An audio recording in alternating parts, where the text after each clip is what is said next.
Hi friends, कैसे हैं आप लोग। उम्मीद है आप सभी अच्छे होंगे और स्वस्थ होंगे। पिछले वाला वीडियो में हम बताए थे कि मौर्य साम्राज्य के जो भी कॉन्सेप्ट है, जो भी कहानी है, उसका हम सिर्फ चर्चा किए थे और अखंड भारत कैसे बना था ये चर्चा किए थे। लेकिन आज उसके जो भी फैक्ट कॉन्सेप्ट है, जो एग्जाम के पॉइंट ऑफ व्यू से अच्छा है, उसके बारे में आज जानेंगे।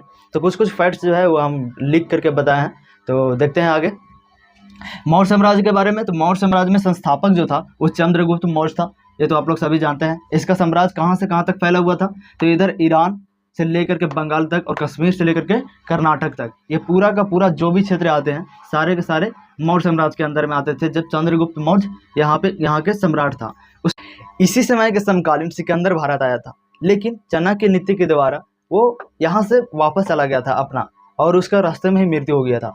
लेकिन अपना सेनापति जिसका नाम था सिलियोकस निकेटर, वो जो भी राजा ये साइड में जीते थे उनको दे दिया था। तो सिकंदर के बाद यहाँ का कौन राजा बना, सिलियोकस निकेटर। सिलियोकस निकेटर की बेटी हेलीना से शादी हो जाता है चंद्रगुप्त मौर्य को, ये हम चर्चा कर चुके हैं क्यों शादी हो जाता है। उसके बाद राजदूत ये भेजता है मेगास्थनीज, जो किताब लिखता है क्या, एंडिका। उसके बाद चंद्रगुप्त मौर्य जब यहाँ के राजा बन गया, बहुत बड़ा सम्राट बन जाता है, तब ये अपना क्षेत्र में बहुत बड़े बड़े कार्य करने लगते हैं। तो उनमें जो इतिहास का सबसे फेमस कार्य है वो है सौराष्ट्र के जो प्रांत है, एक राज्य होता था पहले, अभी जो राज्य है उस समय का प्रांत होता था। तो जो सौराष्ट्र प्रांत में एक सुदर्शन झील का निर्माण कराए थे, क्योंकि वहाँ के लोगों में ना, और वहाँ के जो भी फसल थे वो सारे बर्बाद हो रहे थे पानी के कारण, और प्यासे लोग मर रहे थे। उसके लिए सुदर्शन झील निर्माण कराए थे चंद्रगुप्त मौर्य ने। वहाँ का जब ये निर्माण कराए थे तब सौराष्ट्र का राज्यपाल कौन था, पुष्यगुप्त। ये एग्जाम के पॉइंट ऑफ व्यू से बहुत अच्छा है, ये बहुत बार पूछता है। इसके बाद इनका जो धर्म माने, चंद्रगुप्त सबसे लास्ट में ये धर्म मान लेते हैं, वो धर्म था जैन धर्म, और इनका मृत्यु होता है। ये मतलब लास्ट में क्या करते हैं ना, अपना राजपाट छोड़ करके बिंदुसार को सौंप देते हैं, और ये जैन धर्म मान करके कर्नाटक में चले जाते हैं, जो बहुत बड़ा संस्था था उस समय का। जैन धर्म का सबसे बड़ा संस्थान कर्नाटक में था, तो वहीं चले जाते हैं। और उनका वहीं पे कर्नाटक में एक जगह है जिसका नाम है श्रवण बेलागोला, वहीं पे इनका मृत्यु हो जाता है। मृत्यु होने का खास रीज़न क्या था, क्योंकि ये अपना इच्छा मृत्यु मरे थे, अपना इच्छा से अपना प्राण को त्याग किए थे। तो इस जो अपना इच्छा से प्राण को त्याग करता है उसको जैन धर्म में संलेखना विधि कहते हैं। इसमें क्या किया जाता है ना, खाना त्याग दिया जाता है। खाना त्याग दिया, इच्छा मृत्यु अपने आप उनका हो जाता है। तो इस विधि से चंद्रगुप्त मौर्य का मृत्यु हो जाता है। उसके बाद मौर्य साम्राज्य में बिंदुसार आते हैं। बिंदुसार को अदर नेम जो पुकारा जाता है उसको अमित्र घात से पुकारा जाता है। ये क्यों, क्योंकि ये बहुत ज़्यादा अपने आप में बहुत ज़्यादा खतरनाक थे। ये शत्रु का विनाशक, जिसका मतलब क्या होता है, शत्रु का विनाशक थे।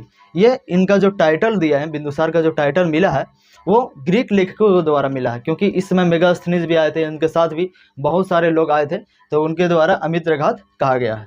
इसके बाद जब ये मौर्य साम्राज्य इंडिया का सबसे बड़ा साम्राज्य था, तो उसी समय जब और भी जगह पे, जैसे में इजिप्ट हो गया, सीरिया हो गया, और ये सब चाइना हो गया, ये सारे एरिया में अलग अलग राजा राज कर रहे थे। तभी क्या होता है ना कि दोस्ती बढ़ जाता है। कोई बड़ा राजा अपना बड़ा राजा से दोस्ती करना चाहता है, तो इनका दोस्त बहुत दूर दूर था। तो दोस्त एक सीरिया का राजा था जिसका नाम था एंटियोकस प्रथम। ये अपना राजदूत जिसका नाम था डायमेकस, बिंदुसार मौर्य साम्राज्य के अंदर में भेजते हैं। तो बिंदुसार ये डायमेकस के द्वारा 3 मांग करते हैं। सीरिया का राजा है, कौन है, एंटियोकस प्रथम, उनके से 3 मांग करते हैं। ये 3 मांग क्या थी, पहला था सूखी अंजीर, दूसरा था शराब, और तीसरा था दार्शनिक। शराब क्या है ना कि उस समय में जो इंडिया में शराब का कोई भी मतलब प्रचलन था ही नहीं। लोग शराब को बहुत गंदा मानते थे, शराब पीना नहीं चाहते थे और पीते नहीं थे। तो उस समय अपने लिए शराब मंगाए थे कौन, बिंदुसार। किसके द्वारा, डायमेकस के द्वारा, सीरिया से। और तीसरा जो मांग किए थे वो था दार्शनिक। दार्शनिक तो क्या होता है ना कि वहाँ का सीरिया का जो राजा था वो माना कर देता है कि दार्शनिक कोई बिक्री या खरीदने का चीज़ नहीं है, उनका मन के मुताबिक काम होता है। तो इनको द्वारा माना कर दिया जाता है दार्शनिक को भेजने के लिए। उसके बाद इनका जो दूसरा दोस्त बने हैं वो है इजिप्ट का किंग, जिसका नाम है फिलाडेल्फस। ये एग्जाम के पॉइंट ऑफ व्यू से अच्छा है, एग्जाम में बहुत बार पूछ देता है कि बिंदुसार का कितने दोस्त थे और कौन कौन थे और कहाँ के थे। तो पहला दोस्त हो गया सीरिया का राजा एंटियोकस प्रथम, और दूसरा दोस्त हो गया इजिप्ट के राजा फिलाडेल्फस। ये भी एक राजदूत भेजते हैं जिसका नाम था डायनोसिस। एग्जाम के पॉइंट ऑफ व्यू से अच्छा है डायनोसिस। ये भी जिस तरह से चंद्रगुप्त मौर्य इनका जो पिताजी थे जैन धर्म को मान लेते हैं, उसी प्रकार से बिंदुसार भी जैन धर्म को मान लेते हैं और इनका इसी के धर्म के प्रति इनका मृत्यु हो जाता है। उसके बाद यहाँ का सम्राट बनेगा अशोका। तो आगे हम चर्चा करेंगे अशोका के बारे में। अब हम लोग देखेंगे बिंदुसार की मृत्यु के बाद अशोका आता है। अशोक को बहुत ज़्यादा महान माना गया है क्योंकि ये अखंड भारत को और भी बड़ा बना दिया था। दक्षिण का जो भी क्षेत्र नहीं जीते गए थे वो भी अशोका के द्वारा जीत लिया जाता है। लेकिन ये इनका स्रोत जो है जो भी काम किए हैं वो कहाँ से मिलता है, तो ये शिलालेखों से मिलता है। तो इसके कुछ फैक्ट जान लेते हैं। जैसे में अशोका राजा बनने से पहले ये उज्जैन का गवर्नर था। ये राजकुमारी अवंती की राजकुमारी से बिंदुसार का शादी हुआ था, तो उनका जो पुत्र जो हुआ वो था अशोका। वो उस समय अवंती का जो राजधानी है वो उज्जैन था, तो उज्जैन का राजकुमार या गवर्नर कौन था, अशोका। इनका ज़्यादातर स्रोत कहाँ से मिलता है, शिलालेख से। शिलालेख का मतलब क्या होता है ना कि कोई भी राजा जो काम किया वो अपना सार्वजनिक स्थान पर किसी पत्थर पे लिखा करके और सार्वजनिक स्थान पे लगाता था, जिससे पता चलता था कि हमारा राजा ये काम किया है। तो वही स्रोत से पता चलता है कि अशोक ने क्या क्या काम किए हैं। बहुत ज़्यादा शिलालेख मिले हैं जो अशोक के ही नाम पे मिले हैं। तो इनके बारे में और आगे जानते हैं। इनमें जो शिलालेख जो भी विषय रहता था वो सारे के सारे प्रशासनिक रहते थे। कोई भी युद्ध से रिलेटेड या कोई भी अन्य से रिलेटेड नहीं रहता था, ज़्यादातर प्रशासनिक, मतलब राजा क्या क्या काम किया है इसके बारे में चर्चा रहता था ज़्यादातर शिलालेखों में। एकमात्र ऐसा शिलालेख है जिसका नाम है रूमिन देई। इसके अंदर सिर्फ आर्थिक के विषय के बारे में चर्चा किया गया है और सबसे छोटा भी है। तो एग्जाम के पॉइंट ऑफ व्यू से बहुत ज़्यादा इम्पोर्टेंट है क्योंकि ये ज़्यादा पूछता भी है कि सबसे छोटा अभिलेख कौन था अशोक के समय में, रूमिन देई था। जब अशोक पूरा साम्राज्य बना दिए तब उस समय 5 प्रांत हुआ करते थे। उनमें कौन कौन था, उत्तरापथ, अवंती, कलिंग, दक्षिणापथ, प्राचीन या मध्य देश। उत्तरापथ मतलब क्या, जो उत्तर साइड में रहता था, और दक्षिणापथ मतलब दक्षिण साइड में, और जो मध्य देश था वो मध्य में था, बीच में था।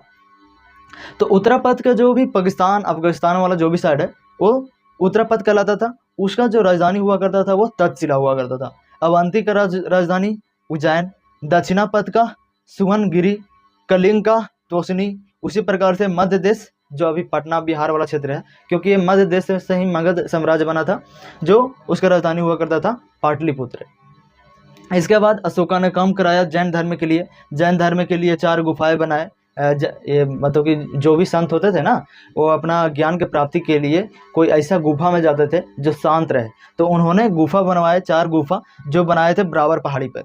ब्रावर पहाड़ी पे कौन कौन गुफा का नाम क्या था, लोमस ऋषि, दूसरा था कर्ण चौपार, तीसरा था सुदामा और चौथा था विश्व झोपड़ी। तो ये बहुत बार क्वेश्चन पूछा है कि विश्व झोपड़ी कौन धर्म से रिलेटेड है, तो जैन धर्म से। किसने बनाया था, तो ये बनाया था अशोका ने। ये क्या है, तो एक गुफा है। इस प्रकार से क्वेश्चन पूछते हैं।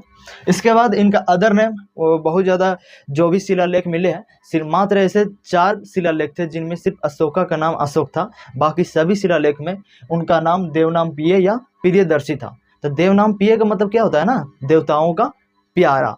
लोग वहाँ का जो भी प्रजा लोग थे सारे के सारे इतना ज़्यादा अपना राजा से प्यार करते थे या इतना ज़्यादा अट्रैक्टिव थे कि उनका जो टाइटल दे दिए वो देवनाम पिय दे दिए, मतलब देवताओं का ये प्यारा है। उसके बाद कलिंग युद्ध, सबसे फेमस युद्ध अशोक लड़े थे। तो उसका स्रोत जो कहाँ से मिलता है, 13वां शिलालेख से मिलता है, शिलालेख से मिलता है। और ये धर्म जो माने थे, इनका जो भी पिताजी थे, इनके जो दादा थे चंद्रगुप्त मौर्य, सारे जैन धर्म मानते हैं, लेकिन ये बौद्ध धर्म को मानते हैं। तो बौद्ध धर्म को मनाने के लिए सबसे ज़्यादा कौन मनाए, तो उसका नाम था उपगुप्त। उपगुप्त नाम करके कोई दरबार में एक व्यक्ति रहता था जिसके द्वारा बौद्ध धर्म के बारे में ज़्यादा चर्चा किया गया। उससे उत्साहित होकर के अशोक ने बौद्ध धर्म को मान लेता है। उसके बाद अशोका के मरने के बाद अशोक का पुत्र था जिसका नाम था तीवर। इसके बारे में ज़्यादा चर्चा नहीं मिलता है क्योंकि ज़्यादा स्रोत ही नहीं है, पता ही नहीं चलता है कि वो क्या क्या काम किया। उसके बाद एक और राजा था जिसका नाम था दर्शत। ये इसके बारे में कुछ शिलालेख मिलते हैं, उनमें ये भी मिलता है कि अशोक के बाद देवनाम पिय का टाइटल जो ग्रहण किया वो ये किया था दर्शत नाम के राजा, जो मौर्य साम्राज्य के ही कोई एक राजा थे। ये इन्होंने भी जैन धर्म के लिए 3 गुफाएं बनाए थे नागा अर्जुनी पहाड़ी पर। उसके बाद सबसे अंतिम राजा जो मौर्य साम्राज्य के रहे हैं वो रहे हैं बृहद्रथ। बृहद्रथ सबसे अंतिम राजा थे। ये बहुत ज़्यादा कुछ काम नहीं किए हैं, कुछ भी स्रोत पता नहीं चलता है इतिहास में। तो ये सिर्फ ये पता चलता है कि सबसे अंतिम राजा कौन था, बृहद्रथ, जिसका मृत्यु कौन करता है, पुष्यमित्र सुंग, इसका मंत्री था। बृहद्रथ का मंत्री था जिसका नाम था पुष्यमित्र सुंग। अब एक नया डायनेस्टी, नया वंश शुरू होगा मौर्य साम्राज्य के बाद। नया डायनेस्टी आएगा जिसका नाम था पुष्यमित्र सुंग वंश, मतलब कि सुंग वंश का शुरुआत होगा।